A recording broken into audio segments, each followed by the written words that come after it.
Seu Peter, Caio, a gente tem algumas questões, né? Muita gente vai, quando a gente decorre a apresentação da edição do podcast executivo, joga a ideia, por exemplo, no caso de injetores, o segmento industrial mais direcionado, e muita gente vem fazendo e trazem as suas observações. Então, quando a gente traz em específico a vácuo, falando da vácuo industrial, em relação à apresentação que ela tem em levar as suas soluções em processos usualmente encontrados nas indústrias e que, eventualmente, óbvio, envolvem ejetores, né?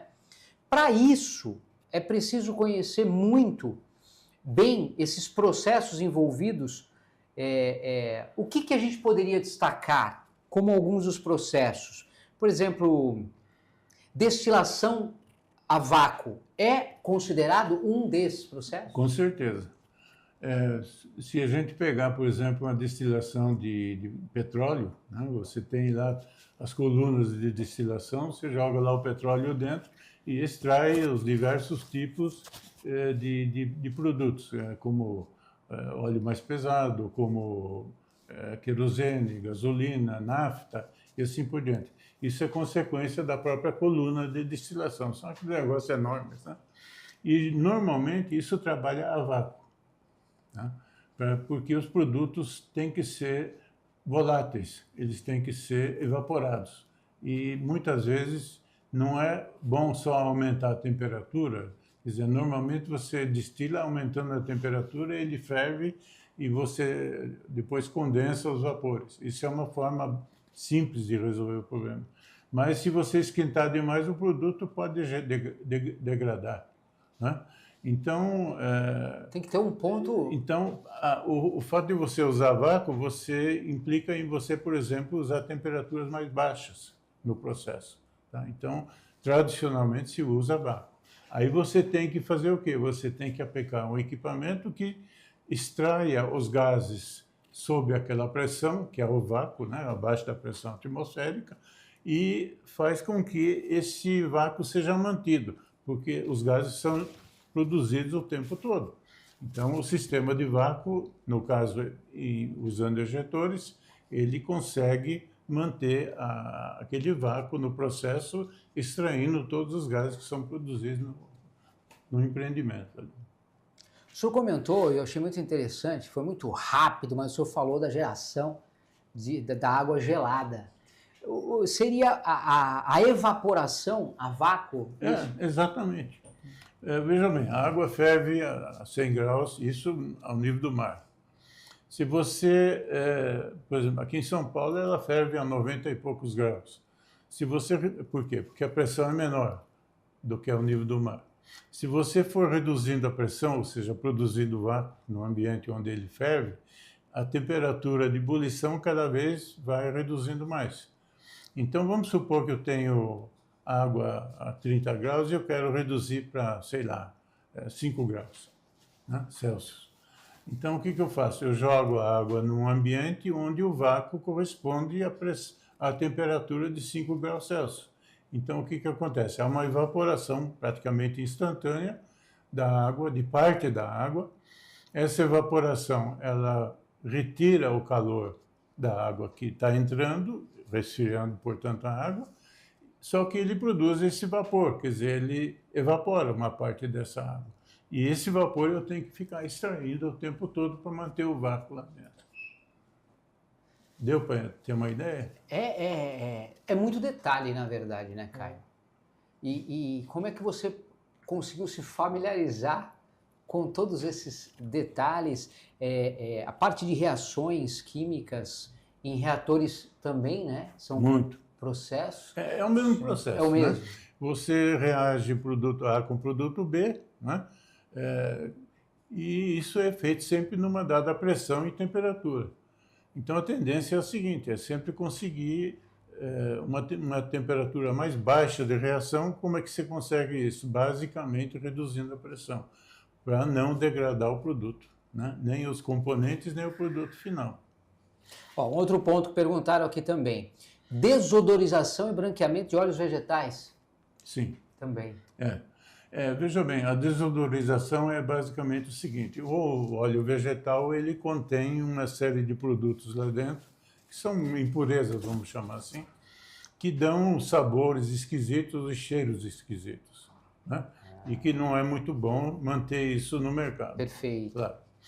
Aí o que a gente faz? É um processo chamado de stripping, né? O stripping como diz, é tirar, né? O stripping de tirar. Perfeito. No fundo é o seguinte: você, simplificando, você borbulha vapor, por exemplo, ou um outro gás, vapor d'água, através do óleo, né? E esse vapor que forma bolhas assim, ele absorve essas partículas que dão esse cheiro, tá? E aí o vapor passa, quando ele sai, ele tem que ser extraído de lá. Isso é o que o sistema de vácuo faz. Então, normalmente, a melhor forma de se conseguir digamos, um bom resultado na desodorização é exatamente conseguir isso numa temperatura mais baixa possível, novamente para não degradar o óleo, tá? Porque eu posso aquecer simplesmente, mas não vai resolver o problema. Então, eu reduzo a pressão, faço o vácuo, injeto vapor, esse vapor arrasta os contaminantes e eu extraio esse vapor pelo sistema de vácuo. É assim que funciona. Fermentação. Fermentação. Fermentação é um processo que é muito usado em usina de açúcar, né? Fermentação de caldo de cana e assim por diante. Existem aí várias etapas no processo todo. Em algumas delas você pode usar ejetor. Por exemplo, tem a parte de sulfitação do caldo de cana, que é uma forma de limpar o caldo de cana de certas impurezas. Então você injeta, normalmente o pessoal queima enxofre, pega esses vapores de enxofre e mistura com o caldo de cana. E absorve, assim obtém uma reação que elimina, digamos, certos produtos, tá? Então, isso também normalmente é feito, não necessariamente a vácuo, mas pode haver uma extração desses gases. Esses gases são corrosivos, então não dá para usar bombas de vácuo, ventiladores, assim por diante. O ejetor tem uma das características importantes. Ele é um equipamento estático, é muito simples em termos construtivos, e ele pode ser construído em qualquer material que você disponha no mercado. Consequentemente, eu consigo construir um ejetor que resiste a uma série de produtos químicos, por isso que ele é muito usado em indústria química, tá? E com isso eu consigo obter uma forma de manipular um gás corrosivo, um líquido corrosivo, sem que ele agrida muito o equipamento. Essa é uma das características básicas da coisa. O senhor consegue dar uma aula em todos os pontos que o pessoal traz, explicando, na verdade, como é que funciona praticamente todo esse processo. Enfatizaram muito o transporte de fluidos, também falaram. Se eu quiser comentar alguma coisa, a aeração de fluidos, o tratamento de efluentes, né? Também mistura de fluidos, o aquecimento e secagem a vácuo. Se o senhor quiser comentar, também fique à vontade, conhece de tudo. Então, vamos começar com um resumo bem simples do que é um ejetor. O ejetor nada mais é do que uma peça onde entra um produto de pressão mais baixa, um produto de pressão mais alta, os dois se misturam e saem numa pressão intermediária. Então, é um transporte de um produto através de outro, tá? Há uma troca de energia entre eles. Pronto. Esse é um ejetor. Então, aplicando ele, vamos supor, no transporte de líquidos, bombeamento de líquidos, eu posso bombear líquidos usando um outro líquido, tá? Eu pego, por exemplo, um líquido com pressão alta, injeto dentro do ejetor, através do que a gente chama de bico, né, que transforma a pressão em velocidade.